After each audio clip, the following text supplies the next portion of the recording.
Hello மக்களே! கார்த்தி தீபா செம இன்ட்ரெஸ்டிங்கா போயிட்டுருக்குன்னே சொல்லலாம். ஏட்டோட நிலைமைக்கு காரணம் அந்த பரமேஸ்வரி பாட்டி தான்னு சொல்லிட்டு, அங்க என்னடான்னா, அந்த அதிகாரிகளும் வந்து நம்ம பாட்டிய இழுத்துட்டு போயிடுறாங்க. இத பார்த்து தாங்க முடியாத நம்ம கார்த்தியும் எப்படியாவது பாட்டிய வெளில கொண்டு வந்துடணும். அதுக்கு என்ன பண்ணலான்னு யோசிக்கவும், சரி அந்த மண்டபத்தோட சிசிடிவி ஃபுட்டேஜ பார்த்தா நமக்கு ஒரு ஐடியா கிடைக்கும்னு சொல்லிட்டு, மயில் வாகனமும் கார்த்தியும் சேர்ந்தா மாதிரி செமையா வந்து மண்டபத்தோட ஃபுட்டேஜையும் பார்க்குறாங்க. அதுல என்னடான்னா ஒருத்தங்க கருப்பு காஸ்டியூமை போட்டுட்டு கன்னு வச்சுற மாதிரி இருக்குது. இதை பார்த்த உடனே அது மாயாதான்னு கண்டுபிடிச்சிடுறாங்க. அப்ப இதுக்கெல்லாம் காரணம் அது மாயாதான். ஆனா அவ எதுக்கு இந்த மாதிரி பண்ணிட்டா என்னவா இருக்கும்னு யோசிச்சுட்டு இருக்காங்க. ஒரு வழியா நம்ம மாயாவையும் கண்டுபிடிச்சி பாட்டியையும் செம அதிரடியா கார்த்தியும் மயில்வனமும் சேர்ந்த மாதிரி காப்பாத்திட்டாங்கன்னு சொல்லலாம். வீடியோக்குள்ள போறதுக்கு முன்னாடி நம்ம சேனலுக்கு ஒரு லைக் அண்ட் சப்ஸ்கிரைப் பண்ணிடுங்க மக்களே. அப்படியே பக்கத்தில் இருக்க பெல் ஐக்கானையும் கிளிக் பண்ணிடுங்க. அப்பதான் நான் போடுற வீடியோ எல்லாம் உங்களுக்கு நோட்டிஃபிகேஷனாக வரும். ஃபர்ஸ்ட் பார்த்தீங்கன்னா ஏட்டோட நிலைமை இந்த மாதிரி ஆயிட்டேன்னு சொல்லிட்டு நம்ம பரமேஸ்வரி பாட்டியும் பயங்கரமாக ஃபீல் பண்ணிட்டு இருக்காங்க. என்னடா எந்த உண்மையை நம்ம மருமகள்கிட்ட சொல்லலான்னு இத்தனை நாளாக நம்ம வெயிட் பண்ணிட்டு இருந்தோமோ, இப்போ அது எல்லாமே மாறி போயிட்டே. எப்படி தான் இனி சாமுண்டேஸ்வரிக்கிட்ட உண்மையை நிரூபிக்க முடியுமோன்னு சொல்லிட்டு பாட்டியும் பயங்கர ஃபீல் பண்ணிட்டு இருக்கும் போதே அங்கே என்னடானா அதிகாரிகளும் வந்து நம்ம பாட்டியை அரெஸ்ட் பண்ணிட்டு போயிடுறாங்க. பாட்டிக்கும் ஒன்றுமே புரியலை. என்னடா இங்கே நடக்குது, அவங்களோட நிலைமைக்கு நான் காரணம் இல்லைன்னு எவ்வளோ சொன்ன அப்புறமோ அந்த சண்முகத்தை நீங்க தான் மண்டபத்துக்கு கூட்டிட்டு வந்துட்டீங்க, அதனால அவங்களோட நிலைமைக்கு நீங்க தான் காரணம்னு சொல்லிட்டு பாட்டியை கூட்டிட்டு போயிடுறாங்க. இதை பார்த்துட்டு இருந்த நம்ம கார்த்தி மயில் வாகனம் எல்லாம் பயங்கரமா டென்ஷன் ஆயிடுறாங்க. பாட்டிக்கும் இதுக்கு எந்த சம்மந்தமும் இல்லைன்னு சொல்லிட்டு என்னதான் கார்த்தி சொன்னாலும் அதை நம்புற மாதிரில அந்த அதிகாரிகளும் ஏதாவது எவிடன்ஸ் இருக்கா அதுக்கு உங்களுக்கு அப்படின்னு நம்ம கார்த்தியை பார்த்து கேட்கவும், கார்த்தியும் சரி நம்ம இங்கேயே நின்றுட்டு இருந்தா சரி வராது, பாட்டியை எப்படியாவது காப்பாற்றணும், அதுக்கான எவிடன்ஸை கலெக்ட் பண்ணலான்னு சொல்லிட்டு யோசிக்கவும், சரி மண்டபத்தில் ஏதாவது சிசிடிவி ஃபுட்டேஜ் இருக்கும்ல, அதை பார்த்தா நமக்கு ஐடியா கிடைக்கும்னு சொல்லி நம்ம கார்த்தியும் மயில் வாகனமும் மண்டபத்துக்கே போயிடுறாங்க. அங்கே உள்ளவங்கள்ட்ட கேட்டு ஒரு சிசிடிவி ஃபுட்டேஜாக பார்த்துட்டு இருக்காங்க. அதில் என்னடானா ஒருத்தங்க கருப்பு உடை போட்டுட்டு அப்படியே கையில் கன் இருக்க மாதிரி இருக்குது. யாருன்னு ஃபேஸு ஒழுங்காக தெரியல. என்னடான்னு சொல்லிட்டு பார்த்துட்டு இருக்கும் போதே அது மாயான்னு தெரிஞ்சிடுது.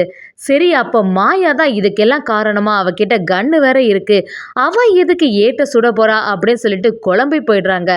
நம்ம மயில் வாகனமும் ஏட்டுக்கும் அவளுக்கு என்ன பிரச்சனையா இருக்கும், எதுக்கு அவ ஏட்ட போட்டு தள்ளலாம் அப்படின்னு சொல்லிட்டு யோசிச்சுட்டு இருக்கும்போது அது கேட்ட உடனே கார்த்தியும் அந்த மாயோட ஏம் ஏட்டு கிடையாது, ரேவதி தான் அவளோட ஏம், எப்படியோ தவறுதலா ஏட்டுக்கு மேல பட்டுட்டுன்னு நினைக்கிறேன் அப்படின்னு சொல்லிடுறாங்க.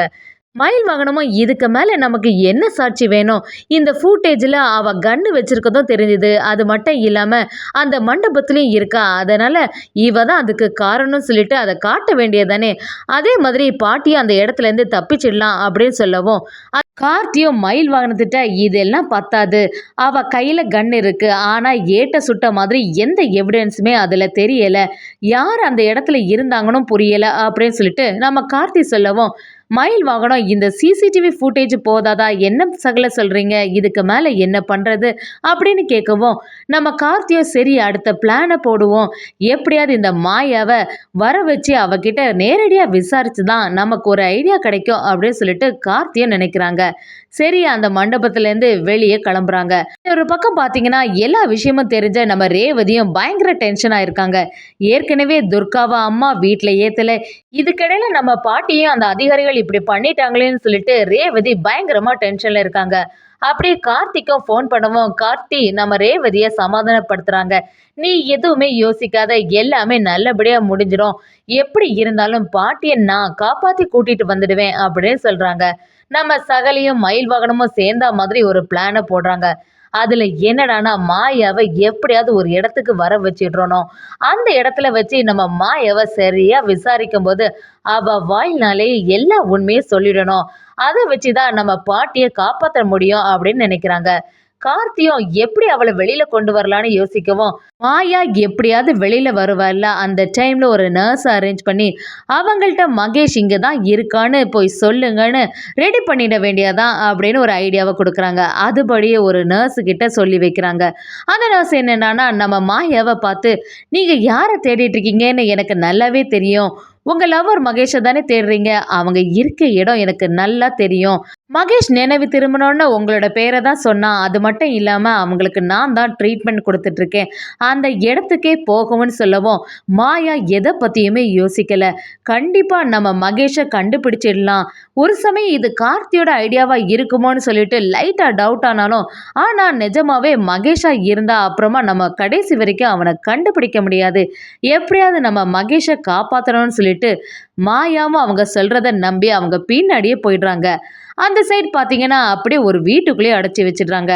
அங்கே பார்த்தா மகேஷையும் காணலை, யாரையும் காணலை. அதை பார்த்த உடனே மாயா அதிர்ச்சியாகி, என்ன எதுக்கு இங்கே வர சொன்னீங்க, இங்கே யாரையும் காணலை அப்படின்னு சொல்லிட்டு அங்கே உள்ள லேடியும் விசாரிக்க ஆரம்பிக்கிறாங்க. அதுக்கும் அவங்களும் எந்த பதிலும் சொன்ன மாதிரி இல்லை. பின்னாடி பார்த்தீங்கன்னா நம்ம கார்த்தியை செம மாசா அப்படியே நின்றுட்டு இருக்காங்க. அப்படியே மாயா கிட்ட வந்து, என்ன மகேஷ் இருப்பான்னு நினச்சி தானே வந்த, மகேஷ் எல்லாம் இங்கே இல்லைன்னு சொல்லிடுறாங்க.